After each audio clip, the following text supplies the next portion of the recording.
네, 안녕하세요. 저는 작가 주원규라고 하고요. 최근에 소설 메이드 인 강남을 통해서 강남 현장에 대한 실태 조사를 했던 작가로 활동하고 있습니다. 10명의 남녀가 이제 피투성이가 돼서 한 호텔의 펜트하우스에서 살해되는 사건이 벌어집니다. 그런데 고객의 요청을 받은 설계자라는 변호사가 그 사건을 개별 사건으로 처리하는 과정이 있었고요. 강남의 클럽과 하우스를 오가면서 도박과 술에 쩔어 있는 향응받고 있던 어떤 형사도 이 사건을 알게 되면서 이 사건을 해결하는 노력보다 이 사건의 그런 규모에 자기도 편승하려고 설계자 변호사가 받는 그 수임료를 같이 나눠 가지려는 그러한 검은 욕망의 고리로 엉켜 들어가는 내용이 메이드 인 강남의 전체적인 줄거리라고 할 수 있습니다.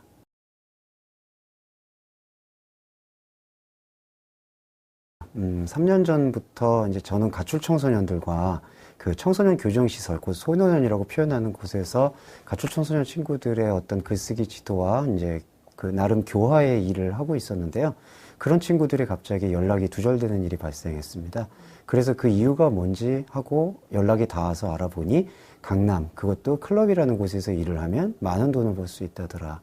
그래서 그 친구들을 그렇게 유혹의 고리로 이끌고 들어가는 그 구조가 무엇일지, 그것은 단순히 한두 번의 실태 파악이나 아니면은 사람들의 말만으로는 정확한 파악이 어렵겠다라는 생각이 들어서요. 그렇게 해서 이제 이른바 잡입 취재라는 형태로 들어가게 돼서 조사하게 된 것 같습니다. 시작하게 된 시기는 2016년 초봄, 3월부터 2016년 초겨울까지, 그러니까 한 6개월, 대략 6개월 정도를 진행을 했고요.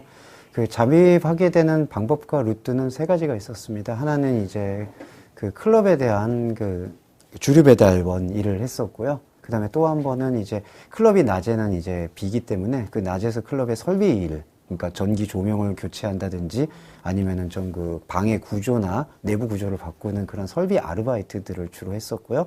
마지막으로 세 번째는 이제 밤에 되면은 안타깝게도 이제 성매매가 이루어지는 성매수 남성들과 여성들을 이제 근처 오피스텔이나 호텔로 이동해주고 나르는 이른바 콜카라는 그 대리기사 일을 진행을 했습니다. 살인사건에 대한 모티브는 제가 이제 소설적 장치에서 차용을 한 거고, 사실 그 외에 나머지 부분은 약간 그 정도나 규모의 차이가 있을 뿐이지 거의 유사하다고 생각합니다. 첫 번째로는 아까 설계자라고 말할 수 있는 경찰의 초등수사에서 나올 수 있는 그 세계 안에서의 마약 혐의 아니면 폭행, 성폭행 사건 이런 것들을 무마해주는 설계자들은 엄연히 존재했고요. 그 다음에 아까도 말씀드렸듯이 문 앞에서 조사하지 않고 돌아가게 되는 그 일부 유착 경찰들의 비리들도 확인이 됐었고요.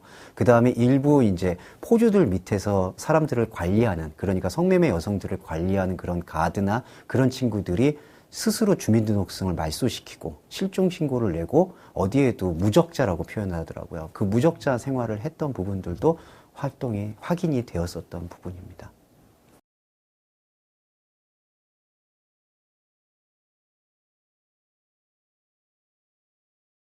제가 한 가지 들었던 의문 중에 하나가 그냥 우리가 알기로는 대한민국이 그럼에도 여러 부분에서 마약에 대해서 청정국으로 알고 있는데, 이렇게 조금 일반적으로 이렇게 GHB라고 말할 수 있는 거나 향정신성 약물들을 이렇게 뭐 공공연히 할 수 있어도 될까라는 질문이 던져로 조금 일상적이었던 걸로 저는 기억을 합니다.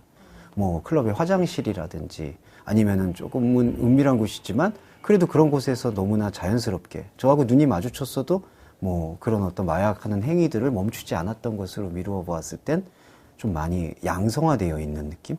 그러니까 원래 음성적으로 해야 될 그런 부분들이 양성적으로 아무렇지도 않게 조금 자행되는 것들이 제 눈에는 목격된 3년 전 실태였었습니다.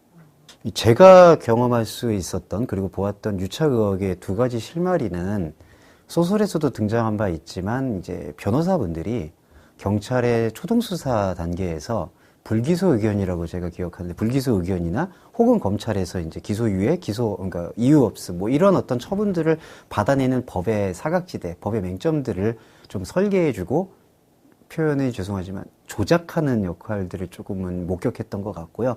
그 설계자라고 불리는 변호사분들이 항상 이렇게 명함을 갖고 있는데 제가 실제로 명함을 걸어보고 확인했는데 그것은 다 이제 거짓된 명함이었던 것 같습니다. 그래서 저는 되게 궁금했던 게 그러면 이 사람들은 어떻게 그 연락처도 다르고 했는데 연결을 할까? 거기까지는 궁금증이었지만 사실은 어떻게 조직망이 되어 있는지는 제가 파악하는데 한계는 있었고요. 그리고 경찰과의 유착에 대한 의심을 합리적으로 할 수 있었던, 합리적 의심이 들었던 부분은 제가 이제 일을 하고 있었던 그 와중에 사실은 클럽 안에서는 크고 작은 이제 폭력 사건이나 성추행, 성폭력, 미수 사건들이 많이 발생이 됩니다. 술에 취하거나 아니면은 GHB에 취했던 사람들이 이제 일반 고객 여성들을 이렇게 성폭행을 하려고 하다거나 성추행을 하는 시도가 있는데 그런 경우에 신고가 들어왔는데 신고가 들어와서 출동한 경찰분들이 내부에 들어와서 피해자 진술을 듣는다든지 아니면 내부의 CCTV를 확인하는 작업 없이 밖에서 클럽의 관계자의 말을 듣고 다시 돌아가게 되는 경우를 목격하게 된 것으로 미루어 봐서는 제가 소설 속에서 묘사한 것과 같이 그러한 유착의 정황은 있을 수 있다라고 생각이 들었습니다.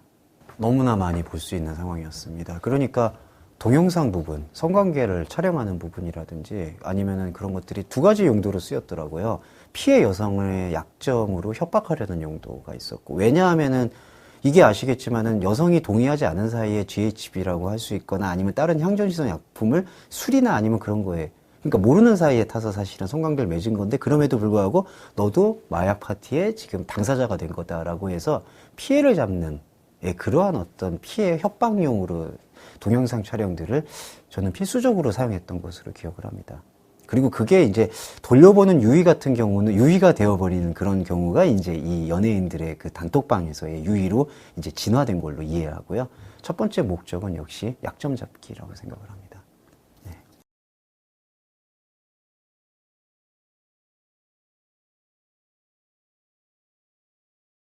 3년 전 상황에서 제가 기억하는 바로는 이제 불법적인 그 지하 산업을 일으키려고 하고 있었던 일부 음성적인 MD들과 그리고 이제 저도 파악하지 못했던 약간 그 네트워크를 운영하는 관리자들. 그들이 얘기하는 거는 유명 아이돌이나 연예인을 자기들의 지분을, 일정 지분을 지급하고 자기들의 네트워크와 식구로 만들어야 되겠다라는 사업 목표 중에 하나였던 것으로 기억을 합니다. 그래서 이제 어떻게 보면은 좀 죄송한 표현인데 약간 물정을 모르고 그런데 갑자기 유명해지고 근데 그 매수의 목적은 유명 연예인들이 그 클럽에 상주하거나 그 클럽에 홍보를 하게 되면 국내 고객만이 아니라 동남아, 더 나아가 중국과 일본에서 한류를 즐거워하는 그런 고객들을 유치할 수 있다고 했고 그 고객들을 유치해서 일반적인 어떤 그 유흥접대만 이루어지는 것이 아닌 그 다음에 우리가 흔히 지금 볼 수 있는 성접대나 성매매, 불법, 그리고 미성년 성매매까지, 그리고 마약, 이런 부분들로 파일을 키우려는 데 있어서는 연예인들, 특히 그리고 유명 아이돌들의 영입은 그들의 그때 3년 전 당시에 최대 목표였던 것으로 기억합니다. 당연히 저는 지금 공인이라고 불리워지는 연예인들의 도덕적 해이가 낳은 참사라고 생각을 합니다. 그런데 그런 사람들을 붙잡아서 자신들의 판을 키우고 그리고 자신들은 또 책임을 지지 않으려고 하는 저는 배후의 흐름이 있다고 생각을 합니다. 네. 그런데 이제 죄송한데 배후라고 해서 사실 저희가 90년대나 2000년대 초반까지 어떤 조직 폭력이라고 알려져 있는 어떤 일사불란한 조직을 갖고 움직이는 게 아니라 점조직 형태로 움직이고 그들만의 인맥으로 형성되어 있는 카르텔이기 때문에 그것은 추적이나 어떤 것들을 근절할 수 있는 부분이 과연 가능할까라는 의심이 들 정도로 매우 모호하고 흐릿하지만 그렇지만은 엄연하게 존재하는 그러한 것들이라는 인상을 지울 수가 없었습니다.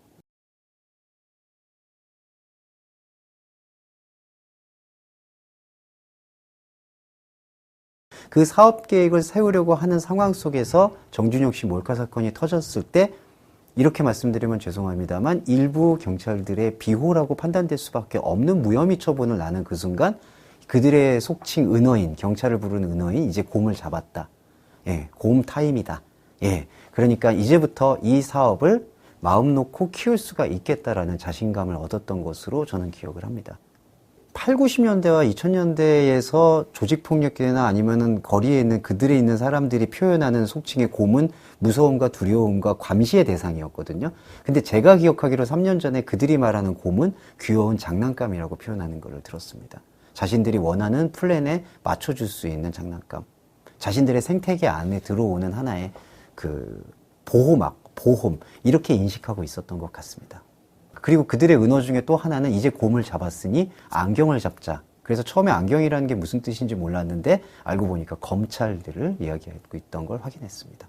직접 의심이라고 표현드리기 좀 어려울 것 같은데요. 아까 말씀드렸던 그 설계자 변호사분들이 공통적으로 제가 알기로는 이제 우리가 흔히 전관예우라고 말할 수 있는 그 고위 검찰에서 계셨다가 이제 그러니까 거기서부터 퇴직하셔서 나왔던 분들, 그런 분들이 활동한다라는 것만 들었었습니다.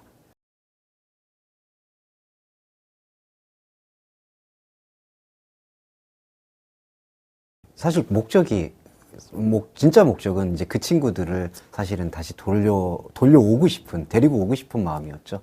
그게 가장 목적이기 때문에 많이 보게 되었습니다. 처음에는 그들도, 가출 청소년들도 저를 모른 채 했고, 저도 그들을 모른 채 했습니다. 왜냐하면 서로 알게 되면은, 서로 어떤 끈앞풀을 데리고 들어와서, 그럴까봐, 그런 걸 눈치챌까봐 서로 모른 채 했고요. 그러다가 시간이 지나면서 조금씩 이제 우리가 암호처럼 말을 주고받기 시작하면서 소통하기 시작했고요. 제일 한 친구 중에 제일 안타까웠던 게, 저한테 쌍꺼풀 수술을 시켜달라고 30만 원만 달라던 친구가 있었습니다. 가출 청소년 중에. 근데 제가 그때 돈을 마련하지 못했고요.